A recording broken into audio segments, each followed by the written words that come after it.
ఎన్టీఆర్ భరోసా పింఛన్ల చెల్లింపు తేదీ మారనుంది. భోగాపురం ఎయిర్పోర్ట్ ప్రారంభోత్సవం సందర్భంగా పింఛన్ల చెల్లింపు కొన్ని ఏరియాల్లో ముందుగానే ఉన్నాయి. అవి ఏ జిల్లాలో మనం ఇప్పుడైతే ఒకసారి చూద్దాము.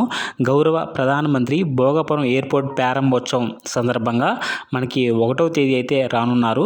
అందుకు గాను ఎన్టీఆర్ భరోసా పింఛన్ల చెల్లింపు మనకి ముందుగానే అయితే ఇవ్వడం జరుగుతుంది. అంటే 30వ తేదీ మనకి ఎన్టీఆర్ భరోసా ఫంక్షన్లు అయితే ఇవ్వనున్నారు. అయితే ఇది అన్ని జిల్లాలో కాదు, ఏదైతే మనకి శ్రీకాకుళం, విజయనగరం, విశాఖపట్నం, అనకాపల్లి, అల్లూరి సీతారామరాజు జిల్లా, అలాగే పార్వతీ మన్యంపురం వీటికి సంబంధించినటువంటి ఏదైతే ఈ 6 జిల్లాలు ఉన్నాయో ఈ 6 జిల్లాలో కూడా మనకి ఫంక్షన్ వచ్చేసి 30వ తేదీ మాత్రమే ఇవ్వడం జరుగుతుంది అనమాట. అంటే మనకి ఒకరోజు ముందుగానైతే ఫంక్షన్ అనేది ఇవ్వడం జరుగుతుంది. అలాగే మనకి ఎవరైతే క్యాష్ విత్డ్రాల్ చేసుకోవడానికి ఈ మనకి వెల్ఫేర్ ఉద్యోగులు ఉన్నారో వీరు 29 తేదీన మనకి క్యాష్ అనేది బ్యాంక్ నుంచి ఉపసంహరణ అయితే తీసుకుంటారు. ఓకే ఫ్రెండ్స్, ఇలాంటి మరిన్ని అప్డేట్స్ మీ దాకా రావాలనుకుంటే ఇప్పుడే మన ఛానల్ని సబ్స్క్రైబ్ చేసుకోండి. Amaravati news channel.